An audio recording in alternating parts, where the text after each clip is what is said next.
Good evening, everybody. On behalf of the Board of Trustees and the staff of the Portland Museum of Art, welcome and good evening. My name is Mark Basir. I'm the Judy and Leonard Lauder Director here, and we're so thrilled to see a nearly sold-out house for this great lecture. It's great to see so many people continually to come out to support great art, so thank you. Thank you for joining us tonight, as I said, for the Judy Glickman Lauder Lecture. This evening has the pleasure of welcoming Peter Kuhnhart Jr. and Frank Goodyear to discuss the work of Gordon Parks with the PMA's Judy Glickman Lauder Curator of Photography, Anjali Leibowitz. Before I get started, I'd like to acknowledge that we are convening tonight's discussion in the land of the dawn, a region encompassing present-day Maine and the unceded homelands of the Penobscot, Passamaquoddy, Maliseet, Mi'kmaq, and Abenaki nations. Together, these nations represent the Wabanaki Confederacy and have stewarded these lands and waters for thousands of years before the establishment of national borders and state lines, and continue to do so today. I'd also would like to take just a moment of silence for all of us in gratitude to Leonard Lauder for his love of art, friends, family, and Maine.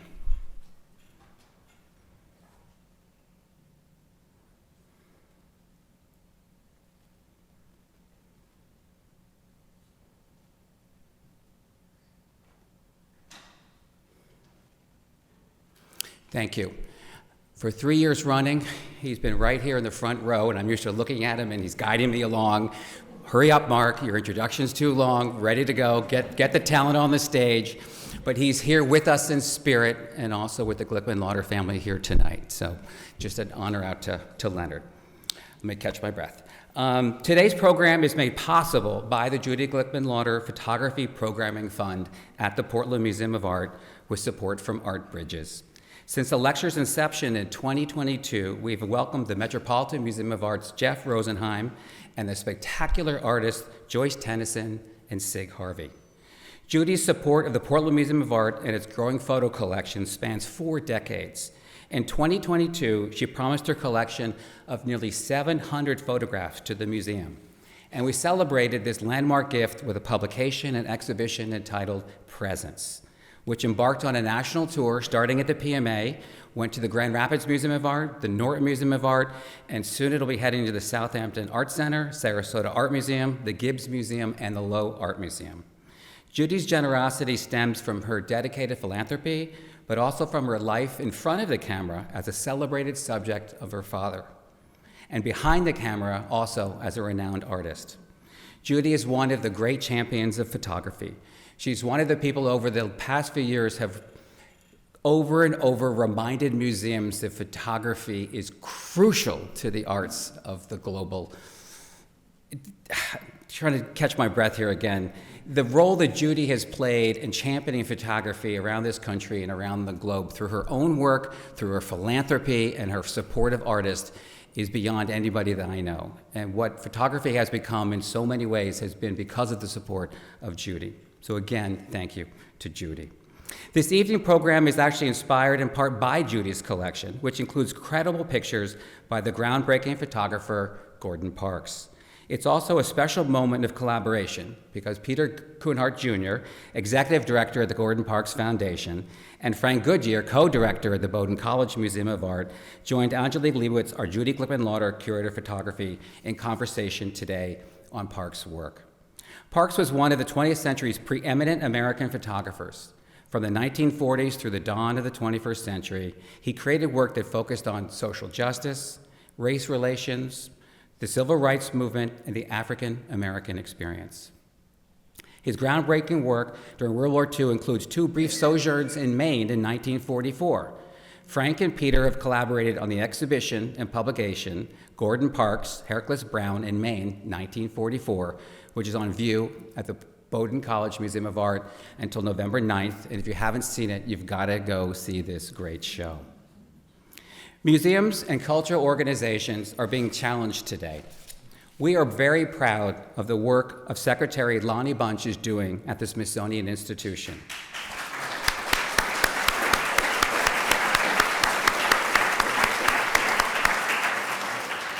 We need to stand up for art, and we need to stand up for creativity, for artists, and the organizations that support the arts. The work of the PMA and the Gordon Parks Foundation are more important now than ever before. I want to thank you for your support and for coming out tonight. And I also want to acknowledge Peter and the foundation, who are in the forefront of supporting artists through the legacy of Gordon Parks. So thank you, Peter and the Gordon Parks Foundation, for your work.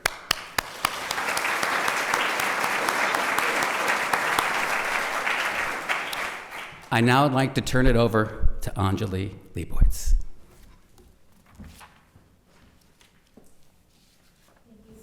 Mark, for that wonderful introduction of all three of us and to this conversation. Thank you, Judy, for everything that you do for the PMA and for me personally. You're just such an incredible support. And also, thank you, Peter and Frank, for being here. Peter, you for coming to Maine. Frank, for you coming a little bit south from Bowdoin. And I'm so excited. Please do go see the show. I also want to point out this lovely catalog and publication. We will be talking about it. And these wonderful pictures. I also have the clicker. I have a lot of things in my hands. But my first question, so I wanted to have this program specifically about Gordon Parks because he's so incredibly significant to 20th century photography and especially our conceptions of American photography. And no one is better qualified to talk about that than Peter Kuhnhart Jr. And just so happened that there was this show happening at the Bowdoin College Museum of Art and this wonderful connection that I had known about of Gordon in Maine. So, perfect for the PMA, perfect for photography, perfect. And I want to start off the conversation by asking you, tell me about your relationship to Gordon as scholar, as person, and how this came to be.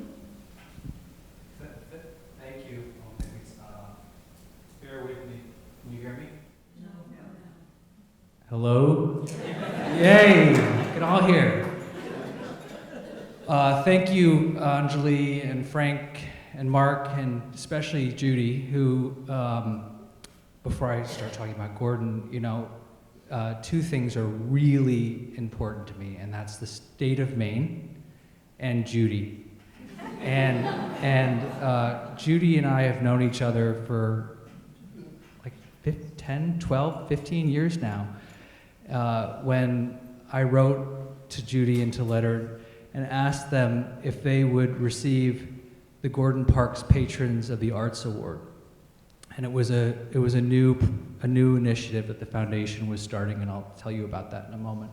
But I sent this very formal letter explaining how important Judy and Lauder were to photography and philanthropy and culture, and I said, but Gordon Parks would have adored you and loved you, and what you do is so important, and Judy, you as a photographer, and Lauder, you as somebody who gets it, I think this would be a great way to work together. And Judy immediately wrote me back, yes, we're in, what's the date? And it was the beginning of a beautiful friendship, and these last few weeks, months since Leonard's death have been very hard for all of us. And Judy, you've been in our thoughts all the time, and Leonard really was a brighter light with you. So thank you for everything. But to talk about Gordon, it's a very, and it's the second love of Maine. I've been going to Maine my entire life. I'm from New York, but I live up on Hancock Point, which is right off Mount Desert. So I drive through Portland all the time, so this is like home for me. But Gordon really has a personal connection to me. My grandfather was the managing editor of Life magazine, and he worked with Gordon for 40 plus years. And there's my grandfather and there's Gordon in my grandfather's dining room in the early 2000s. And they were best friends at Life, and they both realized the importance of Gordon's mission and life story. And at the very end of Gordon's life, the two of them formed the Gordon Parks Foundation. And I had just recently finished school and I'd majored in photography and art history, and Gordon was someone I grew up with, and he came to Thanksgiving, and my cousin Catherine, who's here, she remembers him from childhood. And he really was a larger than life figure in our family. And Gordon said, let's start the Gordon Parks Foundation. And so my grandfather and Gordon co-founded it together to preserve his life's work. And Peter, why don't you help us out? And I said, great, let's do that. And this was in January of 2006. In March of 2006, just 2 months later, Gordon died on March 6th, and my grandfather died on March 21st. So both of these legendary figures in photography and art and culture both died within 2 weeks of each other. And I was left to figure it out. So we were very careful in the very early stages of the foundation because Gordon had such a huge career, and not only as a prolific photographer, but as a filmmaker, and he was a musician, and he was a devoted in the field of fashion, and he was a larger-than-life celebrity. And so it was very clear from the very start of the foundation that we had to work very slowly, work with institutions and partners that we really trusted to make sure that his work was properly positioned and that he was seen not only as a prolific photographer, but as an artist. And, you know, in a lot of cases, he came, I don't need to get into the whole biography, and Frank, when I talk about how we connected, you can fill in a little bit more, but, you know, he was the youngest of 15 children born in the segregated prairie lands of Fort Scott, Kansas. He was actually born dead. He was born dead, and his mother threw him in a bathtub of ice-cold water, and he started screaming. And as Gordon would say, he's been hollering ever since. And the doctor who came to help get him breathing was named Gordon. So his mother said, Sarah said, you're going to be Gordon. You're going to be our little Gordon. And he went off to become the Gordon Parks that you're going to hear about tonight. But I think that when I talk about the work of the foundation, it comes from this deep driven passion of Gordon and his life story and his work and my grandfather's and legacy and how to continue to keep somebody and something going, right? I mean, it's been 2006 was almost 20 years ago. So in the years since, the foundation has grown and evolved and it become the organization that we are today to support the next generation of young photographers, the Gordon Parkses of today who are championing social justice and what's right in this country and in this world and standing up for true humanity.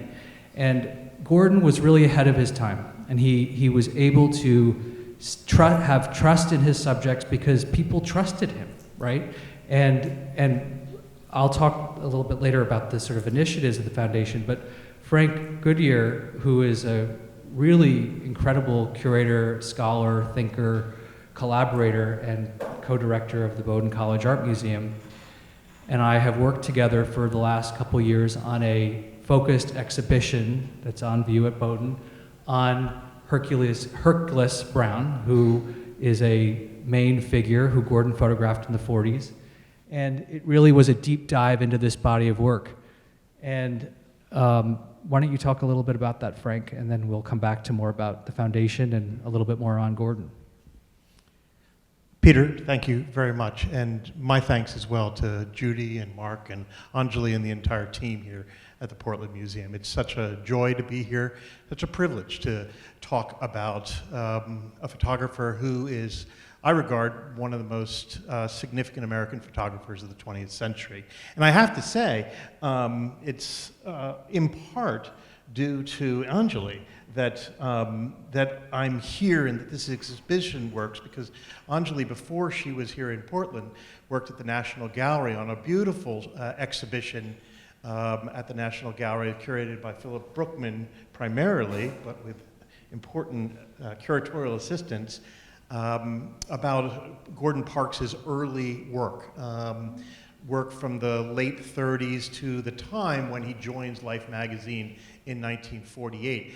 This was a moment in his career that's really rich. Lots of fabulous projects, but apart from the famous series done with Ella Watson, a janitor working in a government office building, a famous photograph that came out of that series of pictures that very much inspired by Grant Wood's American Gothic. It became Gordon Parks' American Gothic. But in going through that exhibition, I remember on a sort of a side wall, there were 2 or 3 photographs that were made in Maine. And at this time I was at Bowdoin, and I thought to myself, what was Gordon Parks doing in Maine? And I just kind of lodged it away, and as like, that's an interesting little detail. The catalog for the New Tide exhibition that you did, included maybe 2 paragraphs about this, but it piqued my interest, and we began a conversation, and Peter said, you have to go to Louisville, Kentucky, which is where the Roy Stryker archive is, and more about Roy Stryker in a second. But in a sense, that's where all the negatives from the work that Gordon Parks did for the Standard Oil of New Jersey photographic project, a project that he was involved in for 3 years in the mid 1940s. And you got to go to Louisville, and you're not going to see prints, but you're going to see a cache of negatives, and you'll get a better sense of what Gordon Parks' time in Maine was like. So, of course, I jumped on a plane and off went to Louisville, not knowing what I was going to find. Was I going to find 3 to 4 pictures that don't really amount to very much? Well, I ended up finding about 800 pictures. Regrettably, there were very few letters or papers, any kind of documents that would provide context for this trip. But there were 800 photographs. Each of the negatives had a little index card with a descriptive text that had all sorts of interesting information about where he was, the people that he was photographing. Not much explanation about why he was doing the work that he was doing, but this became an incredible opportunity to explore a chapter of his life that had been little understood until this point, and that's sort of a brief introduction to how I got interested in this project, and I'll pass it back to Peter. So now we'll jump back 15 years.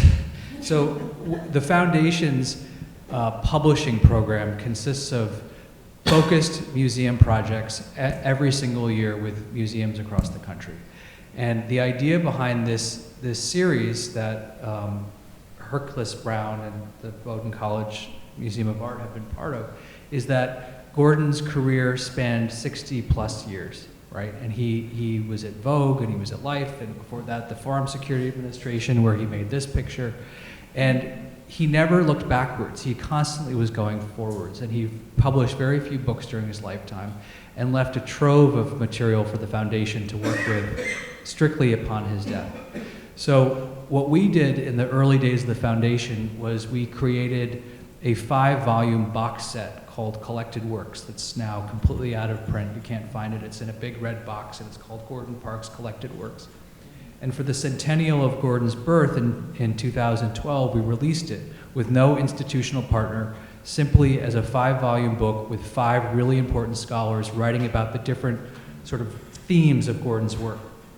And what this book was able to do was it became a roadmap for curators and collectors and scholars and the general public to really go deep and understand what Gordon Parks was doing, but not deep enough that it was all done, right? So, for example, this picture and maybe the next slide that you have on there of Ella with her family, there may have been 15 or so images reproduced in that book, but it wasn't. Gordon may have taken several hundred of Ella Watson.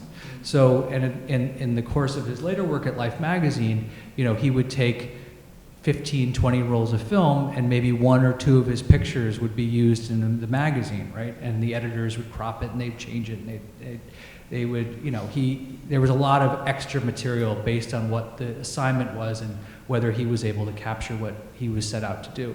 So the Foundation now has all this material. So the idea of the box set was to release it so that the general world could really see a broader view of Gordon's career, But then the idea was, and I have to give credit to Thelma Golden, the director of the Studio Museum in Harlem, who was the very first museum to do one of these focused museum projects around a singular body of Gordon's work. And she said, Peter, it's really important that you don't just do the retrospective, the surveys, because that you do it once and it's over. And how many times can people see the same thing again and again? Go deep, not wide. Look at Gordon from the moment he started making pictures all the way to the end, and bring in scholars and curators to really think about it and to go deep. So the very first project was this, with the Studio Museum in Harlem, and Thelma curated a beautiful exhibition of a project that Gordon did in 1967, chronicling a family in Harlem living in poverty. And then another curator came to us and said, would you consider us doing an exhibition? And another, and another. And for the last 15 years consecutively, and even during the pandemic, the foundation has published annually a catalog with a museum exhibition partner. And the idea is that all these curators, from Anjali working on The New Tide, to Frank with Hercules Brown, to the Art Institute of Chicago doing the Ralph Ellison project with Gordon Parks in 1952, to the Getty in Los Angeles working on a story that Gordon did in Brazil. All these different pieces fit together to be a larger puzzle of understanding the legacy and the breadth and the depth of Gordon's work and career. So without the curatorial direction of people like Frank and Anjali, there wouldn't be that much to tell. It's really going deep into our archives and sort of figuring out what is there and understanding it, and then bringing in contemporary voices to talk about it. And you know, it's a very exciting initiative. So with this project, which do we have slides more of the Hercules Brown? The reason I keep going back and forth between Hercules and Hercules is because Gordon called this man Hercules, like Hercules. And all the prints he signed on the back, Hercules. But it turns out his real name is Hercules, Herklas. And his tombstone, which Frank was able to locate, says Hercules, as does his birth certificate. So for 70 years, Gordon was calling him the wrong name. So, an example of why this scholarship is important. Frank, do you want to talk a little bit about the Hercules Brown family? Absolutely, thank you. Hercules Brown family. Hercules. Yeah, so you're probably wondering, why was Parks here in Maine? What were the circumstances? What was his experience like? So, and if we could go back one slide. 2 slides. There we go. In the fall of 1943, at the height of World War II, Gordon Parks was working for the Office of War Information, which was a government agency. And he was working with a guy named Roy Stryker, whose picture is right there. Roy Stryker led this office, and they were creating publicity images that could be used to, support the American effort in the war and just to support the nation. Gordon Parks was given the assignment to photograph the Tuskegee Airmen, the 332nd Airborne, the first all-black aviation group in U.S. military history. At the time, in the fall of 1943, Parks, who was 30 years old at the time, this group was in Michigan, outside of Detroit, where they were training. And Parks spent at least a month or so in Michigan photographing this group of black aviators. At the end of the fall, the call came up for them to deploy to Europe. This was going to be the first time that they had ever gone and flown combat missions. Parks had become really quite close to these aviators and to the project as a whole, really believed that these figures are heroic figures, but the larger effort was also so important in American life. And he was all ready to join them in Italy when all of a sudden news came that he could not go to Italy, that in fact a group of Southern congressman felt as though this was not an appropriate thing for him to do, and Parks ultimately quit the Office of War Information. But as I say, he's 30 years old. His wife, Sally, is in the third trimester of a pregnancy with their third child.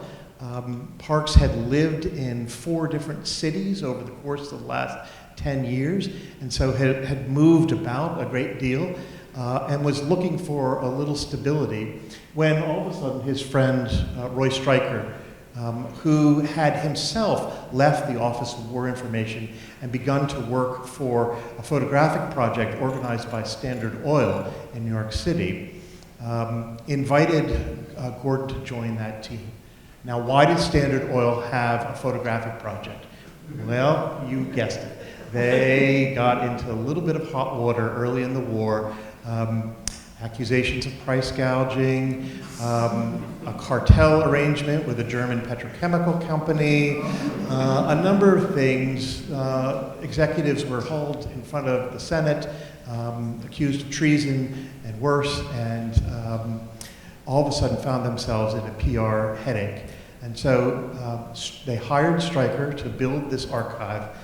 An ultimate archive, initially they thought of about 25,000 images. The archive would become ultimately a collection of about 100,000 images.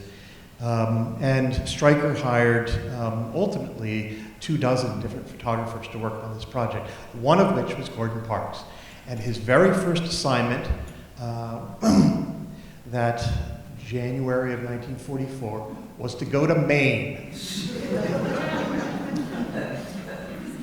So when we learned that he was going to Maine, I pulled all the newspapers, the Portland newspapers, to see what was going on in Maine in January of 1944. And the first headline that greeted me was that Maine receives the largest snowstorm in like 10 years. They received 26 inches of snow on January 5th and 6th, 1944. The temperatures plummeted to minus 13 degrees, and it was horrible. Well, Gordon Parks arrived in Maine, traveling by himself, never been here before, and obviously a black man who was going on his first assignment for this new job, only days after this typical Maine weather event. To keep this moving, we don't have documents about where he went and why he followed the path that he did.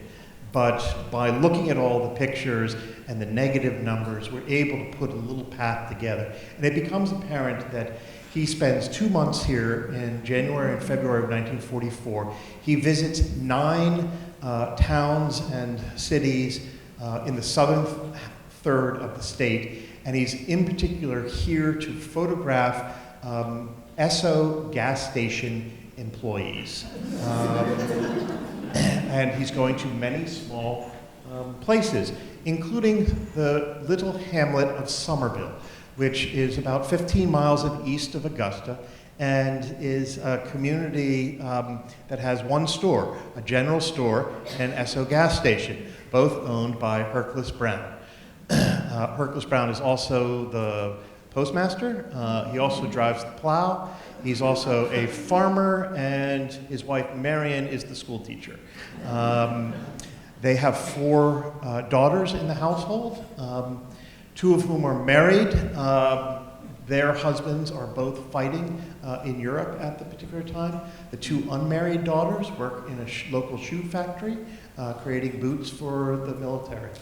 In any case, Somerville is one of 9 of these communities where he goes to create a story about a place, a community, and what's interesting about Somerville is that he actually spends a few days there making an initial set of pictures, and then he comes back.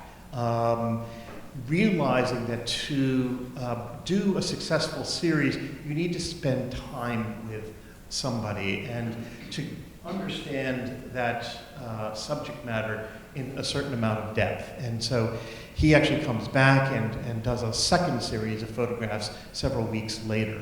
And this engagement is sure the most prolonged and significant during this first trip. I feel like I've talked a lot. I think it's so interesting, as you said, new job, but not new boss. Right. Because he had Roy Stryker at the FSA when he makes those pictures of Ella Watson. And actually, it's Stryker that encourages him to make those pictures of Watson. You know, he says, go find, oh, I'm going the wrong way. Go find a subject, study that person in depth. And he does. He finds Ella Watson in the offices of the FSA, and he essentially collaborates with her, makes over 80 photographs with her over the course of a few weeks in July, and really learns about her life to the point that he's also photographing her neighbors. So he really goes so deep. And so when he gets to Maine, it's not that surprising. And this is what I was struck by in the show and why I wanted to have this conversation. Because in The New Tide, we did this sort of broad swath of those first 10 years of his career. And here you are in this this moment in his life that is so integral to how he forms as an artist at this time. But also he's taking those FSA lessons and bringing them forward into a place like Maine. Where he is completely foreign, right? He's from Kansas. He grew up in St. Paul. He's in Chicago, Washington, D.C., and then lands in Somerville, Maine. And Roy Stryker is such an important figure that we can't totally get into. But Ivy League guy who ends up working for the government and finds the language of photography to be absolutely vital to telling the American story. And Parks becomes such an important part of that. So, what Can I add one piece about Ella Watson and Roy Stryker? Always. So, Gordon received the very first Julius Rosenwald Fellowship for Photography in 1941, which was a huge deal. All his contemporaries were slowly beginning to get recognized in other medium, but he was recognized as a photographer. And his fellowships, he chose to go work for Roy Stryker in Washington. And that's where he took this famous picture, the next one, the famous one, that's the variant. But this picture, Roy Stryker told Gordon, could have gotten him fired. Because it was really, enough said, you can see why, especially in 1942. And Gordon was determined to have this picture exist. And the photograph was never published at the time of its making. And it existed, the original vintage print of it existed, we found in Roy Stryker's personal collection. So it was actually published several years after its making I think in some newspaper, but it was not, at the time of its making, well positioned. But the foundation did an exhibition 3 years ago with the Minneapolis Institute of Art, which is where Gordon lived for a period of time. And we did deep, extensive research on Ella Watson. And we actually tracked down her personnel file from when she worked for the government. And she talks about the abuse that she faced and how she sent a letter to her boss that said, dear so-and-so, my daughter died yesterday and I won't be able to come in the rest of this week. And the response from the employer back was, then you won't be paid. And Gordon saw her as a human being, saw her sweeping the floors of the government buildings. He photographed her.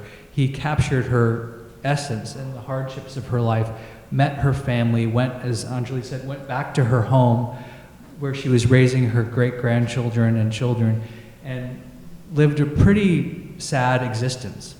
And she died relatively young. And she actually lived to be quite old, but she left the government in about 2 years after Gordon made these pictures. And she sort of was really battered for the rest of her life.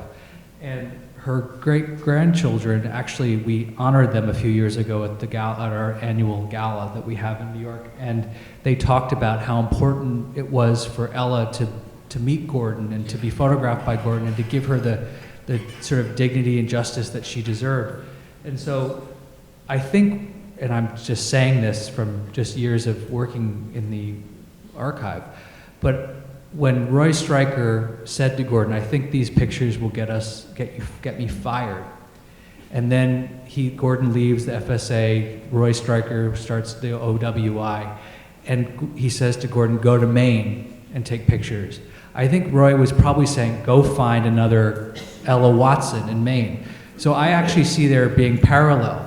I mean, if you look at this picture of the cover of the book, I mean, he's very similar pose to American Gothic in terms of standing behind his occupation, his life, his work. And I think that, you know, while Gordon isn't here to say, no, no, no, that's not how it worked, I think that there were parallels that Roy Stryker was trying to convey to Gordon, and Gordon was sent to Maine to try to do that. Yeah. Well, go ahead, Frank. So you might ask, again, why Maine? What is it about Maine that was important to sort of Standard Oil? Maine during World War II, and Portland in particular, was home to a really important port where shipments are going across the Atlantic on a daily basis. Portland is home of the terminus of the Portland-Montreal pipeline. Maine, the Colonial Beacon Oil Company was an important Standard Oil subsidiary that was here. And so Standard Oil had a lot of engagement with this part of the world. It's also the case, I think, important to say that Maine during World War II was in some senses on the front lines of the war. There were very real fears, anxiety, that there could be either a land or a sea invasion. I think many in the audience have heard stories about German submarines in the Gulf of Maine. These things are true. There were coastal guards, air guards that were patrolling the coastline because there was very real fear of a possible invasion, as I say. It's also the case that it's a time of rationing, food rationing, a time of labor shortages.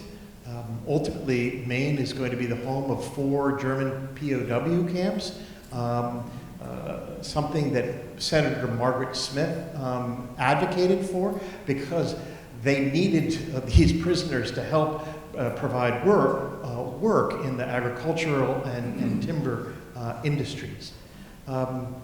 Interestingly, however, there were prohibitions about photographing either the shipyards in South Portland or the Bath Iron Works. The Coast Guard had a rule, no photography along the Maine coast.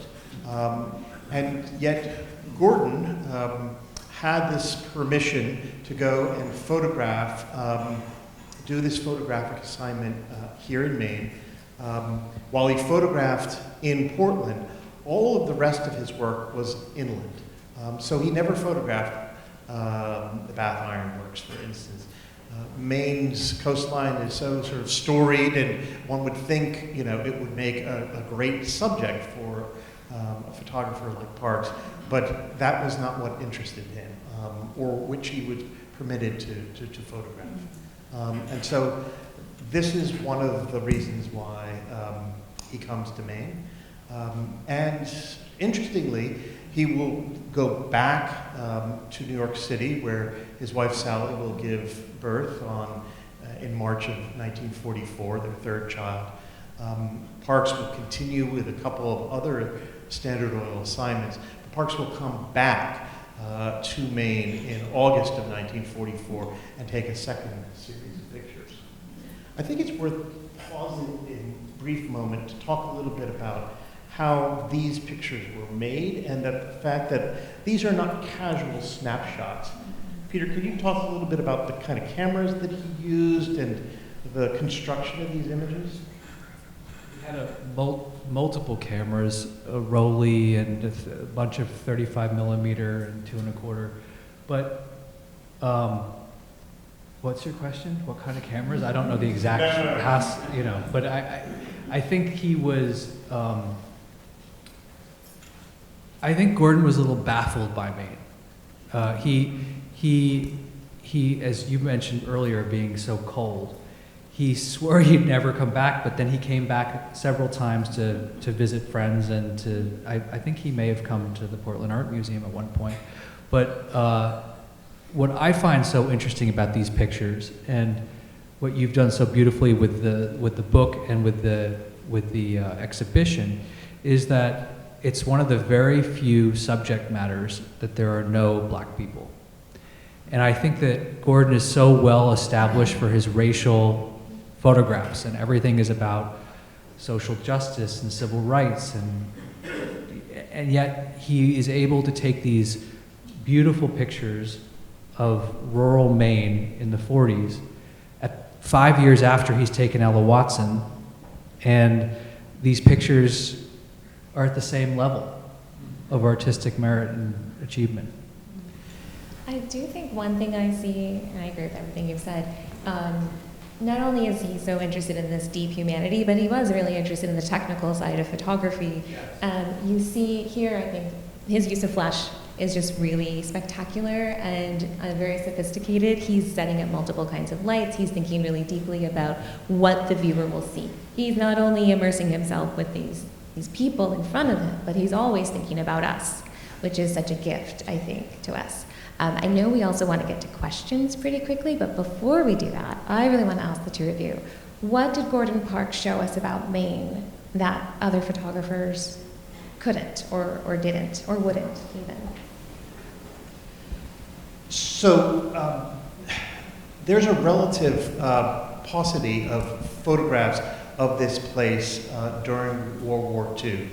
You talk to State historian Earl Shuttleworth or Libby Bischoff over at USM, and they will tell you, you know, there just aren't a lot of photographs from this era. And so the fact that we have an archive of more than 800 photographs from a very specific time at the height of the war makes this really, really quite unique. But what I find most compelling is that he really sought to get to know his subjects and to show their life in sort of 3 dimensions, to be able to make visible communities and lives that, you know, receive relatively little recognition, certainly nationally, and maybe even locally as well. But he wanted to make those communities visible. And I don't think, you know, in the sort of history of photography in Maine, somebody has done such a deep dive like he did. Yeah, think about Gordon Parks being a black man in Maine in 1940s, taking the train up here and buses and just the act of getting around. He really was remarkable in the fact that he was overcoming probably racism on every turn in which he went. And yet he continued to do it. And he would go on and he would continue to take pictures. You know, Hercules Brown is just one example. Ella Watson's another. He'd go on from taking pictures in Maine and he'd work for Life magazine for 40 plus years. He'd become a filmmaker. He'd make Shaft. I'm sure most of you have seen Shaft from 1971. He really, everything he was doing was advancing something that he felt he had to achieve to make the world better. And it was sad because at the end of his life, he felt that he hadn't done enough and that he had, you know, I can't imagine what he'd think now of where things are, but he felt that there was still such a divide and that art and human life could change people and that people being able to see the harsh realities of poverty and segregation and despair. And, you know, he used his platform at Life as a launching pad for people to see. I mean, the amount of responses that his articles would get, people would write and say, we can't believe that this existed. And the fact that Life magazine was really the only pictorial outlet that was so national and international at that point, you know, he was ahead of his time. And I think that was one of the real reasons he would go on to be a filmmaker, because he thought that was even a larger platform. So just to conclude, you know, he spent his whole life documenting and seeing the best in people. And, you know, he photographed Muhammad Ali and Stokely Carmichael and Malcolm X, and he was the godfather to Malcolm X's son. And he, you know, took pictures of Muhammad Ali during the Henry Cooper fight when his face was all beat up, and he destroyed the negatives because he didn't want people to see Ali in such a depressed, battered state. I mean, this was someone who was deeply, deeply, deeply committed to the trust he built with his subjects, and that he would destroy material in order to keep them feeling good about themselves. So the foundation, working with Frank to sort of unfold another element, is just, we have so many more of these great projects to do.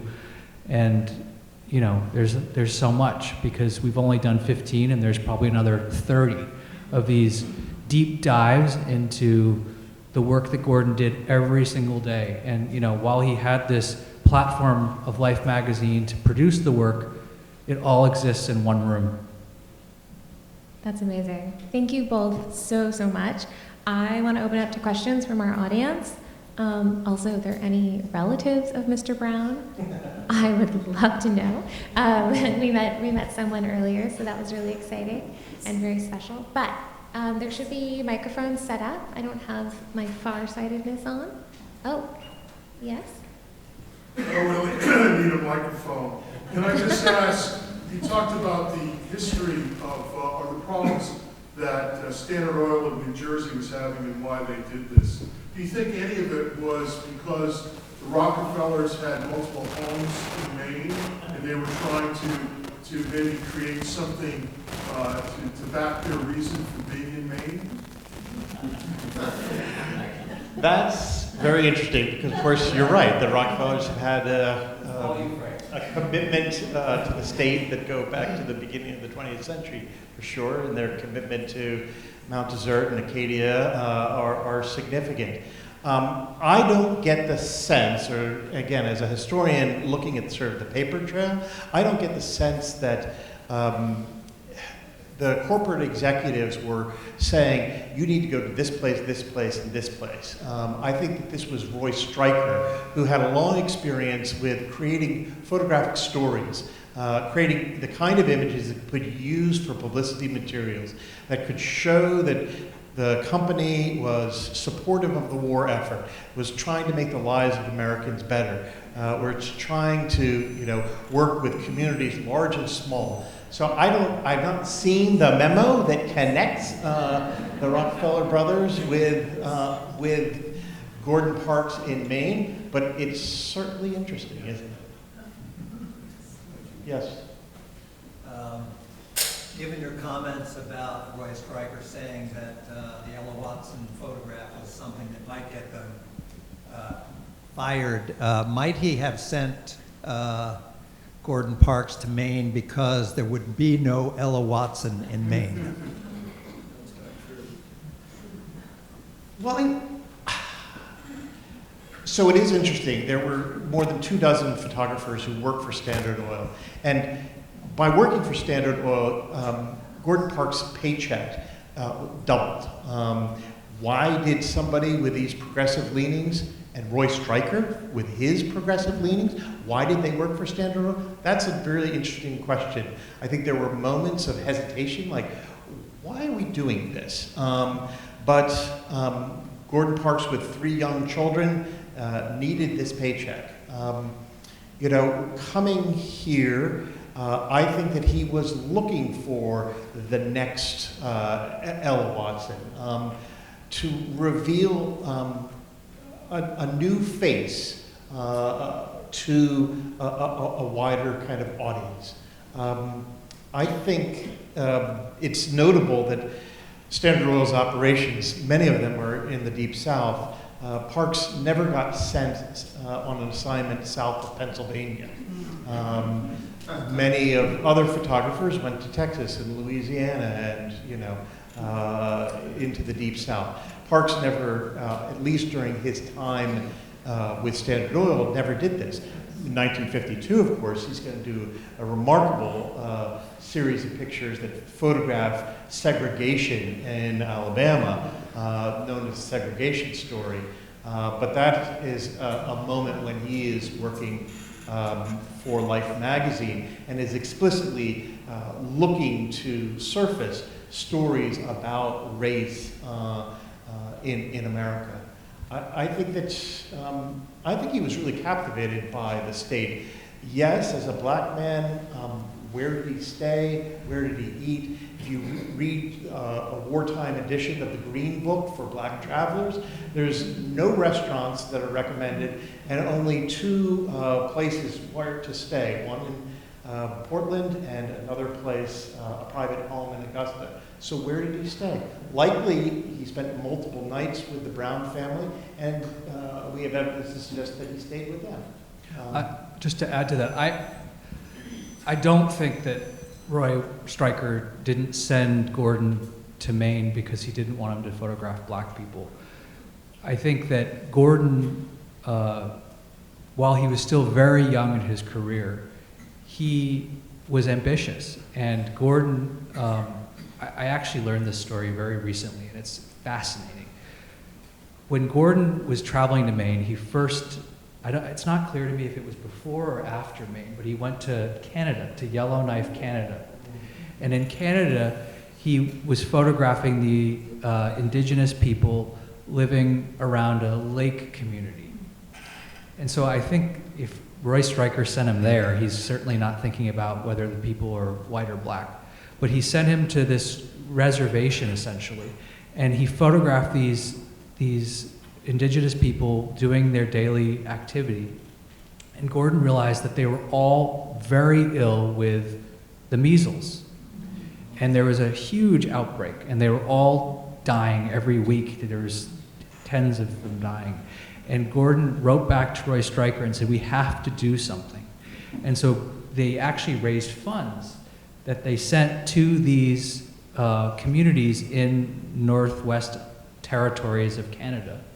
And the tribes were so grateful to Gordon that they named their lake Lake Gordon. And it still exists there today as Lake Gordon. And I'm like desperate to figure out the pieces of this because we don't have a lot of that material. But I think that scholarship will figure this out. And there was one Yellowknife picture in New Time. Yes. But it was of, I think, 4 or 5 miners, again, using flash at a bar Yes. in their off time. So to think about Gordon Parks in the 1940s in a bar with a group of white men, miners no less, right? There's this way in which I always think of him as just being so capable of befriending, right? Which is so important for a photographer because you need that access, and you can tell when a photographer has that kind of access. And he somehow just did it with every subject. It didn't matter their background. But he clearly had agency because he was able to go back to Roy Stryker and say, we need to help. Yeah. And he listened. Well, and I think Right? too, it's also about like where Roy is sending him. There's also this desire, I think, in some ways to promote and protect and allow him to form as a photographer in this time because he's still pretty early on. I mean, that's also what's so striking. He's 5 years in-ish, and that's really amazing. And I think and Stryker just really gives him the freedom he needs to find his voice. Any other questions? Oh, lots. We got 2 in a row. Oh, 3. Okay. Can you hear me? Okay, I just wanted to say that when I was a kid, my father worked at the post office and my mother was a nurse. And we got Life magazine for years. And that was hard for us because was a hardcore Democrat. And, you know, the whole thing with, you know, Life magazine and so forth being run by Republicans kind of bothered. But what happened was that that's the only way you get to see somebody like what's his name, and we read it every week, and it helped me probably get to all my A's in junior high school. Thank you so much for sharing that experience. And I'll just simply say, follow up. You know, Life magazine is the most subscribed magazine in the United States at this time. A groundbreaking publication combining text and image that was wildly popular. And the fact that Parks in the fall of 1947 proposes an issue about black youth in Harlem to the editors at Life magazine, and they say, yes, let's do this. And this is the beginning of, as Peter says, a 40-year tenure at this seminal American publication as the first black photographer, introducing subject matters that had never circulated to the extent that it would during his time. We have at the foundation a complete set of every single issue of Life magazine, bound. That was my grandfather's copy for all of his work at Life. So back from 1937 to the 80s. Question, do you know how Standard Oil used Gordon's photographs? Were they published anywhere? Did Standard Oil have any ownership of them because he was working for them?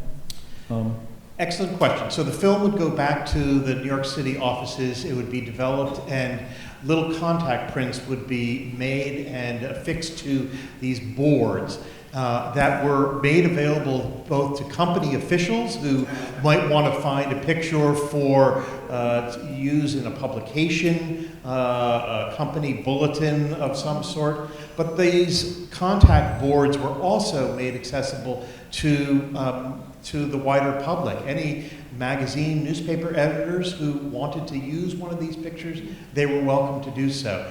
The only thing that they requested is that they credit Standard Oil with the picture. It was also the case that exhibitions of these pictures were being organized.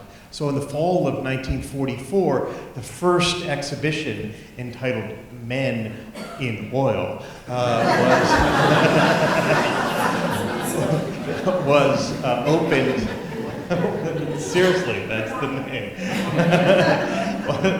Was opened at Philadelphia's Franklin Institute, and there would be subsequent exhibitions of this work in that moment.